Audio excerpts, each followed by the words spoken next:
आज हम लोग देखेंगे चैप्टर 5 का ही हल करें 5.2। 5.2 का 4 का डी देखेंगे। आज कल हम लोग देख चुके थे ए बी सी देख चुके थे, आज हम लोग डी देखेंगे, डी ई एफ ये देखेंगे हम लोग। तो डी का क्वेश्चन मैं यहाँ लिख चुकी हूँ, डी का क्वेश्चन मैं यहाँ लिख चुकी हूँ। तो अभी हम लोग बनाएंगे, ये समीकरण 1 है, ये समीकरण 2 है। तो जिस तरह ये सिंपल में है उसी तरह इसको भी सिंपल में हम लोग करेंगे। तो इसका 3 और 2 का हम लोग लासा निकाले तो 6 आया। 3 दूना 6, 3 से अभी 6 भाग दिए तो 3 दूना 6, 2p प्लस अभी 6 यहाँ भाग दिए तो 3 आया, 3q बराबर 6, 2p प्लस 3q। अभी ये 6 और ये 6 से गुना होगा तो 6 छक 36। ये समीकरण 2 कर दिए, ये सिंपल में ही करके। अभी हम लोग यहाँ लिखेंगे 2p प्लस 3q बराबर 36। ये समीकरण 2 है। पहले हम लोग समीकरण 1, ये समीकरण 1 का पहले हम लोग करेंगे p माइनस क्यू, इसका हम लोग बिंदु निकालेंगे।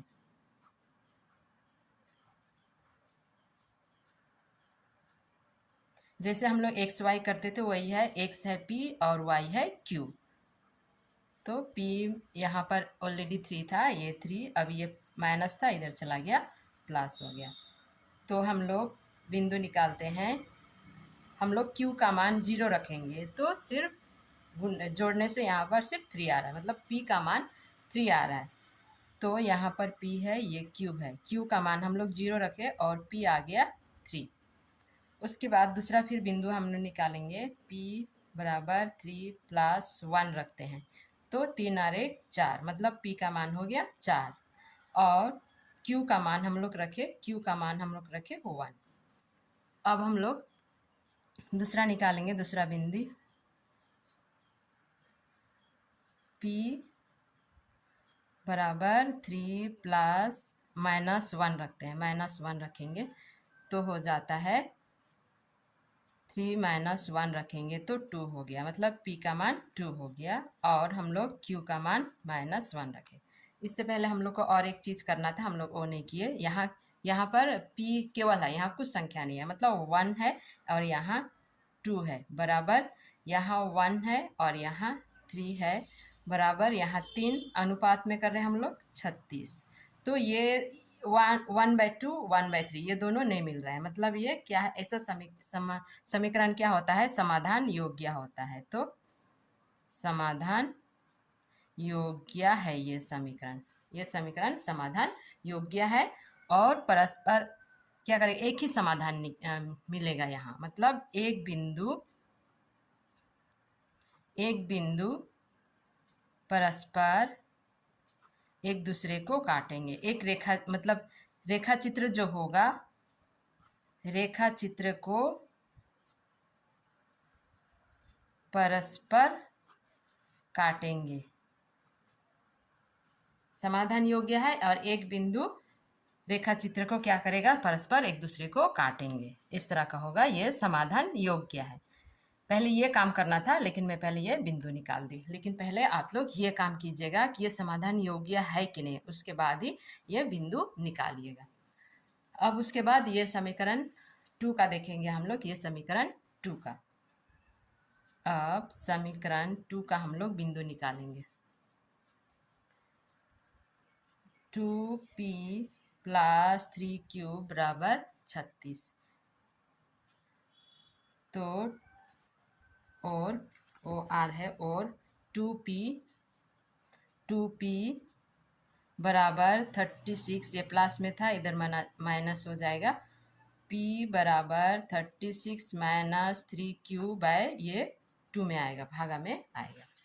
तो इस तरह से अब इसका बिंदु हम लोग निकालेंगे, p q।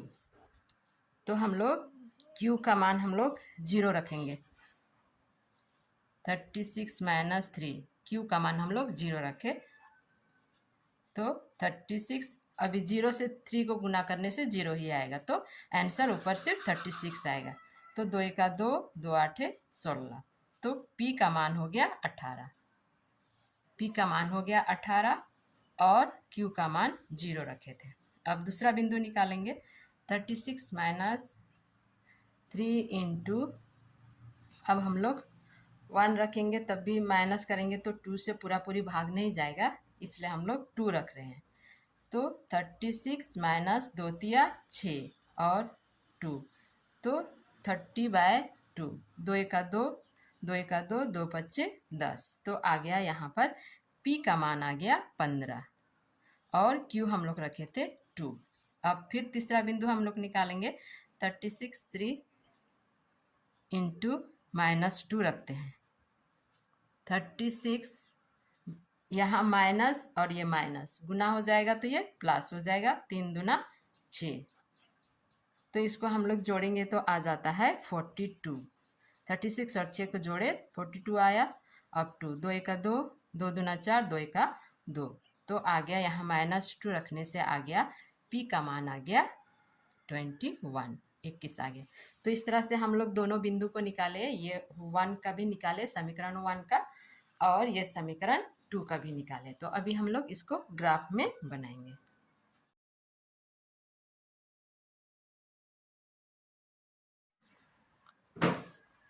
अब हम लोग इसको ग्राफ में बनाएंगे, ये बिंदु निकालेंगे, फिर ये बिंदु को भी हम लोग ग्राफ में बनाएंगे। तो मैं यहाँ ग्राफ में यहाँ P और यहाँ Q और यहाँ Q1 और यहाँ P और P1 यहाँ खींच ली हूँ मैं। अभी हम लोग इसको करेंगे। तो P है 3, यहाँ 3 है और Q है 0, तो ये यहाँ होगा, यहाँ हो गया। उसके बाद में है P है 4, तो ये आगे वाला लाइन 4 और Q है 1, यहाँ आएगा। उसके बाद है P है 2 है, P है 2, यहाँ 2, ये 2 हो गया, और उसके बाद में -1, तो नीचे की ओर होगा यहाँ। तो इस तरह से ये हम लोग 3 बिंदु निकाले।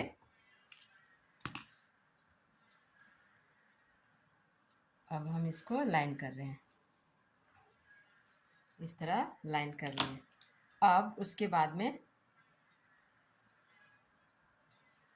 यहाँ हम लोग A नाम देंगे, यहाँ B, ये C है, तो यहाँ A का हम लोग ये नाम देंगे A में है ये A, ये वाला आगे वाला बिंदु यहाँ जो हुआ, और ये तो आगे वाला बिंदु है 1 4 और 1 है, Q है 1, P है 4।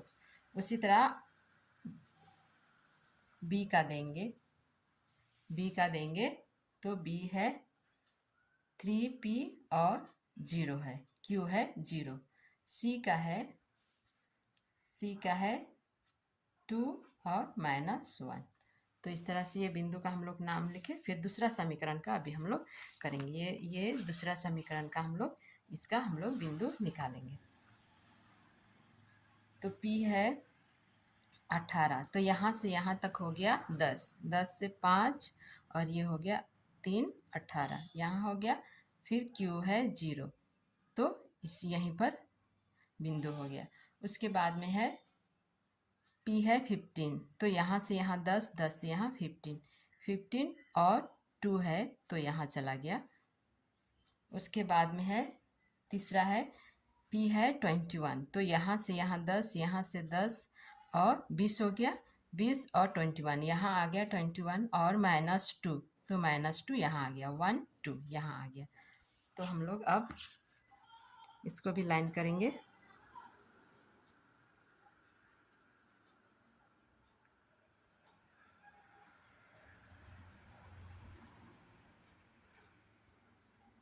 ये हम लाइन कर लिए। अब हम लोग करेंगे यहाँ ये वाला बिंदु का हम लोग यहाँ C तक दे चुके और D, E और F ये दिए। अब हम लोग D का 15 P है और 2 Q है। उसके बाद E का है 18 P और Q है 0। उसके बाद में है F है 21 और -2। इस तरह से P का भी बिंदु हम लोग निकाल चुके। अब A B C D E F का हम लोग बिंदु निकाल चुके हैं। अब देख रहे हैं ये समीकरण 1 का, ये इसका नाम दे दिए ए बी और ये सी और ये डी। तो ए बी और सी डी रेखा एक दूसरे को कहाँ पर, यहाँ काट रहे हैं, एक दूसरे को यहाँ काट रहे हैं। तो इधर जाएगा ओ जाएगा पी और इधर ऊपर आएगा ओ हो गया क्यू। तो पी में जाएंगे तो यहाँ नाइन्थ में आता है, पी के लिए आता है नाइन्थ, और यहाँ से यहाँ तक 5 और ये हो गया 6, तो क्यू के लिए हुआ 6। पी हो गया 9 और क्यू हो गया 6। तो इस तरह से 9 और 6 यहाँ पर आर बिंदु है 9 और 6। तो हम लोग यहाँ लिख सकते हैं कि आर बिंदु पर एक दूसरे रेखा को 9 और 6 में एक दूसरे को काट रहे हैं। 9 हो गया, ये 9 पी हो गया 9, पी हो गया 9 और क्यू हो गया 6। तो इस रेखा पर एक दूसरे को काट रहे हैं। तो इस तरह से हम लोग ये ग्राफ भी हम लोग बना लिए। आगे हम लोग दूसरा देखेंगे, इसी का ही 4 का ही अभी हम लोग ई नंबर बनाएंगे। ई बनाएंगे, ई में है P माइनस क्यू बराबर 3, ये समीकरण 1 हो गया। और दूसरा समीकरण है P/5 माइनस क्यू बाय 5 बराबर 3, ये समीकरण 2 है। तो 5 और 5 का लासा निकाले तो 5 से 5 को भाग देंगे तो हो गया 1, तो P ही हो गया, यहाँ भी 1 ही होगा, तो Q हो गया 3। तो P माइनस क्यू बराबर 5 दिया 15, ये समीकरण 2 हो गया। तो P माइनस क्यू बराबर 15, ये समीकरण 2 हुआ। अभी हम लोग ये समाधान योग्य है कि नहीं उसको देखेंगे। अभी हो गया ये 1, ये हो गया 1, यहाँ कुछ संख्या नहीं है, मतलब 1 1 1 1, फिर उसके बाद बराबर यहाँ भी 1 है, ये भी 1 है, बराबर 3 है, यहाँ है 15। तो ये और ये पहला अनुपात दूसरा अनुपात मिल रहा है, लेकिन ये तीसरा वाला नहीं मिल रहा है, ये तीसरा नहीं मिल रहा है, इससे नहीं मिल रहा है। तो ये ऐसा समीकरण क्या होता है, समाधान योग्य नहीं है, समाधान योग्य नहीं है। जो रेखा बनेगी, जो रेखा चित्र बनेगी, वह क्या होगा, परस्पर समानांतर होंगे, परस्पर समानांतर होगा। तो ये समाधान योग्य नहीं है। तो ये नंबर में हम लोग को सिर्फ जो समाधान है उसको करना है, तो ये हो गया समाधान योग्य नहीं है। फिर दूसरा बनाएंगे हम लोग नंबर एफ का। नंबर एफ का बनाएंगे P माइनस क्यू बराबर 3, ये समीकरण 1 हो गया। दूसरा है 8P माइनस 8Q बराबर 5, ये समीकरण 2 है। ये भी समाधान योग्य है कि नहीं उसको हम लोग देखेंगे। तो 1/8 बराबर 1/8 बराबर 3/5। सेम इसी तरह का है, ये दो अनुपात मिल रहा है लेकिन ये नहीं मिल रहा है। तो ऐसा समीकरण भी समाधान योग्य नहीं है, समाधान योग्य नहीं है। रेखा चित्र क्या करेंगे, रेखा चित्र परस्पर समानांतर होंगे, परस्पर समानांतर होगा। तो ये दोनों समीकरण समाधान योग्य नहीं है, इसलिए हम लोग इसका कुछ नहीं करते हैं। तो इस तरह से नंबर 4 का खत्म हो गया।